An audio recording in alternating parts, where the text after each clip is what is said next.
Assalamualaikum warahmatullahi wabarakatuh.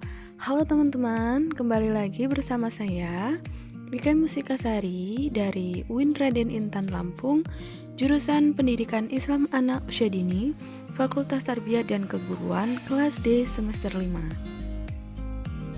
Kali ini saya akan memberikan video pemaparan materi sebagai tugas akhir mata kuliah evaluasi pembelajaran PAUD yang diampu oleh Ibu Dr. Sofia Masayu MA. Selamat menyimak teman-teman. Baik, bagi teman-teman yang ingin mendownload PPT bisa langsung klik link pada kolom deskripsi yang sudah saya siapkan. Oke, saya akan menjelaskan untuk poin yang pertama, itu ada pengertian evaluasi pembelajaran. Evaluasi merupakan suatu proses identifikasi, klasifikasi, dan juga penerapan kriteria secara sistematis untuk menentukan nilai dari suatu objek. Kemudian, ada 3 istilah terkait dengan evaluasi pembelajaran, yaitu pengukuran, penilaian, dan evaluasi. Kegiatan evaluasi didahului oleh penilaian, kegiatan penilaian didahului oleh pengukuran. Pengukuran merupakan kegiatan membandingkan hasil pengamatan dengan kriteria. Sedangkan penilaian merupakan kegiatan menafsirkan dan mendeskripsikan hasil pengukuran. Dan kemudian untuk evaluasi merupakan penetapan nilai atau implikasi perilaku. Baik, untuk materi yang kedua, itu ada macam-macam evaluasi pembelajaran. Di sini ada 5 macam model evaluasi. Yang pertama itu ada evaluasi model CHIP, kemudian yang kedua ada evaluasi model Profus, yang ketiga ada evaluasi model STIC, yang keempat ada evaluasi model Kirkpatrick, yang kelima ada evaluasi model Brinkerhoff. Baik, saya akan menjelaskan satu persatu model evaluasi. Yang pertama, itu ada evaluasi model CHIP. Evaluasi ini pertama kali dikenalkan oleh Stu Vloblem pada 1965. Evaluasi ini terdiri dari 4 dimensi, yaitu konteks, input, proses, dan produk. Sehingga model evaluasi ini diberi nama model CHIP. Yang pertama itu ada evaluasi konteks, yaitu kegiatan pengumpulan informasi untuk menentukan tujuan berdasarkan sumber-sumber yang relevan.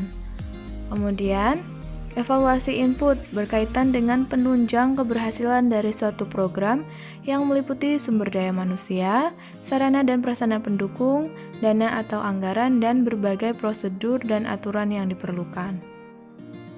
Kemudian, evaluasi proses adalah kegiatan yang digunakan untuk mendeteksi rancangan prosedur dan implementasi dalam program yang dijalankan. Dan yang terakhir itu ada evaluasi produk, adalah kegiatan untuk membuat keputusan yang berkenaan dengan kelanjutan, akhir, dan modifikasi program. Apa hasil yang telah dicapai, serta apa yang dilakukan setelah program itu berjalan. Baik, untuk model evaluasi yang kedua itu adalah model evaluasi Profus. Model ini dikembangkan oleh Malcolm Profus, bertujuan untuk menganalisis suatu program, apakah program tersebut layak diteruskan, ditingkatkan, atau dihentikan. Model ini menekankan pada terumuskannya standar, performance, dan discrepancy secara rinci dan terukur. Untuk model evaluasi yang ketiga itu adalah evaluasi model STIC. Model ini dikembangkan oleh Robert A. STIC dari University of Illinois. Pada model ini terdapat 3 tahap, yaitu yang pertama ada antecedents, mengacu pada informasi dasar berkaitan dengan kondisi atau kejadian apa yang ada sebelum implementasi program. Kemudian yang kedua, transaction, tahap yang digunakan untuk mengetahui kesesuaian antara rencana dengan pelaksanaan program. Kemudian yang ketiga itu ada outcome, berkaitan dengan apa yang dicapai dengan program tersebut, apakah program itu dilaksanakan sesuai dengan yang diharapkan, termasuk di dalamnya kemampuan, prestasi, sikap, dan tujuan. Baik, untuk model yang keempat, yaitu model evaluasi Kirkpatrick. Model evaluasi ini dikembangkan oleh Kirkpatrick. Model ini memiliki 4 tahap yang terdiri atas: yang pertama, evaluasi reaksi, yaitu tahap yang digunakan untuk menentukan keefektifan program dengan melihat sejauh mana reaksi dari suatu objek. Kemudian, evaluasi belajar, tahap yang digunakan untuk melihat perubahan sikap, perbaikan pengetahuan, dan peningkatan keterampilan peserta setelah selesai mengikuti program. Kemudian yang ketiga, evaluasi perilaku, tahap yang digunakan untuk penilaian yang difokuskan pada perubahan tingkah laku setelah mengikuti program. Dan yang keempat itu evaluasi hasil, tahap yang difokuskan pada hasil akhir setelah mengikuti suatu program untuk mengetahui adakah peningkatan atau penurunan. Oke, untuk model yang terakhir itu ada model Birkenhoff. Model evaluasi ini memiliki 3 pendekatan, yaitu yang pertama, Fixed vs Emergent Evaluation Design, berkaitan dengan bentuk desain evaluasi yang digunakan pada suatu program yang dijalankan. Yang kedua ada Formative vs Summative Evaluation. Evaluasi formatif digunakan untuk memperoleh informasi yang dapat membantu memperbaiki program, dilaksanakan pada saat implementasi program sedang berjalan. Sedangkan evaluasi sumatif dilaksanakan pada akhir pelaksanaan program untuk menilai manfaat suatu program. Dari hasil evaluasi ini dapat ditentukan apakah suatu program tertentu akan diteruskan atau dihentikan. Dan yang terakhir itu ada eksperimental dan quasi-eksperimental design vs unobtrusive inquiry. Baik, untuk materi yang selanjutnya itu ada perencanaan asesmen perkembangan AUD. Asesmen atau pengukuran adalah suatu proses untuk menentukan karakteristik pada suatu program dan selanjutnya memberikan penilaian terhadap penentuan tersebut. Ada 4 proses dalam asesmen, yaitu yang pertama, menentukan kebutuhan anak dan menentukan tujuan asesmen. Yang kedua, mengumpulkan data kualitatif dan kuantitatif dengan metode yang tepat. Yang ketiga, memproses informasi yang bermanfaat untuk melakukan penilaian. Dan yang keempat, itu membuat keputusan profesional. Baik, untuk materi selanjutnya, itu ada prinsip asesmen PAUD. Di sini ada beberapa prinsip asesmen, yaitu yang pertama, ada menggunakan informasi dan sumber yang beragam. Yang kedua, memanfaatkan untuk perkembangan dan belajar anak. Yang ketiga, melibatkan anak beserta keluarganya. Yang keempat, sesuai dan fair untuk anak. Yang kelima, itu otentik, yaitu asesmen harus bermakna bagi anak dan merefleksikan cara anak menerapkan pengetahuan yang diperolehnya dalam kehidupan sehari-hari. Yang keenam, memiliki tujuan yang spesifik dan bersifat reliable, valid dan sesuai dengan tujuan yang akan dicapai. Reliable yaitu memiliki konsistensi keajekan pada hasil asesmen.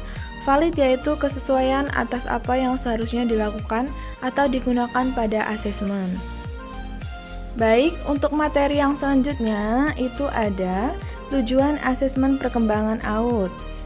Tujuan asesmen perkembangan yaitu yang pertama, memberikan informasi perkembangan yang spesifik. Kemudian, yang kedua, membantu guru menentukan tujuan dan merencanakan program. Yang ketiga, mendapatkan profil anak atau guru dan orang tua. Yang keempat, bermanfaat untuk diagnosa anak berkebutuhan khusus sehingga dapat dibuat program pendidikan individual dan layanan untuk keluarga.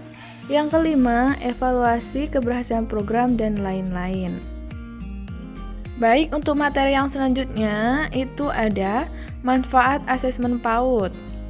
Di sini ada 4 manfaat. Yang pertama, mendukung belajar anak. Yang kedua, mengidentifikasi anak apakah berkembang secara normal atau memiliki kebutuhan khusus. Yang ketiga, mengevaluasi program dan memonitor kebutuhan anak. Dan yang keempat, sebagai wujud tanggung jawab. Baik, untuk materi yang selanjutnya itu ada penilaian autentik. Penilaian autentik adalah penilaian yang menekankan pada proses dan hasil belajar, yang menggambarkan sikap, pengetahuan, dan keterampilan peserta didik selama maupun setelah proses kegiatan belajar mengajar berlangsung. Kemudian, untuk materi selanjutnya itu ada prinsip-prinsip penilaian autentik. Di sini ada 6 prinsip. Yang pertama itu objektif. Objektif di sini adalah penilaian harus bersifat adil dan sesuai. Kemudian itu ada terpadu, yaitu penilaian harus direncanakan secara sistematis. Kemudian yang ketiga itu ada ekonomis. Ekonomis di sini maksudnya adalah penilaian harus efektif dan efisien, baik itu rencana, pelaksanaan maupun kegiatan. Kemudian yang ketiga itu ada transparan, yaitu penilaian harus dapat diakses oleh semua pihak. Kemudian yang kelima itu ada akuntabel, yaitu penilaian harus dapat dipertanggungjawabkan, baik itu pihak internal maupun eksternal sekolah. Dan yang terakhir itu ada edukatif, yaitu penilaian harus bersifat mendidik. Baik, untuk materi yang selanjutnya itu ada tujuan penilaian autentik. Di sini ada 4 tujuan. Yang pertama, melacak kemajuan siswa. Yang kedua, mengecek ketercapaian kompetensi siswa. Yang ketiga, mendeteksi kompetensi yang belum dikuasai siswa. Yang keempat, menjadi umpan balik untuk perbaikan bagi siswa. Kemudian materi yang selanjutnya itu ada manfaat penilaian autentik. Manfaat penilaian autentik yaitu untuk mengetahui dan memantau kemajuan serta perkembangan belajar siswa dan sebagai umpan balik bagi siswa dan juga guru, sehingga efektivitas pembelajaran dapat tercapai dengan maksimal. Baik, untuk materi yang selanjutnya itu ada teknik penilaian pembelajaran PAUD. Di sini ada beberapa teknik. Yang pertama itu ada teknik observasi, yaitu teknik yang dilakukan dengan pengamatan selama proses pembelajaran. Yang kedua itu ada teknik catatan anekdot, yaitu teknik penilaian yang dilakukan dengan mencatat peristiwa ataupun sikap yang dilakukan anak secara tiba-tiba. Kemudian yang ketiga itu ada teknik wawancara, yaitu teknik penilaian yang dilakukan dengan percakapan. Kemudian yang keempat ada teknik unjuk kerja, yaitu teknik penilaian yang dilakukan dengan melihat praktek kinerja anak. Kemudian yang kelima yaitu ada teknik penilaian penugasan. Kemudian yang keenam itu ada teknik hasil karya, yaitu teknik penilaian yang dilihat dari dokumentasi hasil karya anak. Kemudian yang ketujuh ada penilaian sendiri. Dan yang terakhir itu ada portofolio, yaitu teknik yang dilakukan untuk melihat hasil unjuk kerja dan hasil karya anak. Baik, di sini ada beberapa contoh penilaian yang dilakukan di PAUD. Yang pertama itu contoh penilaian observasi. Ini bentuk contohnya berupa penilaian checklist. Kemudian selanjutnya ada contoh penilaian catatan anekdot. Kemudian ada juga contoh penilaian unjuk kerja. Kemudian ada contoh bentuk penilaian portofolio.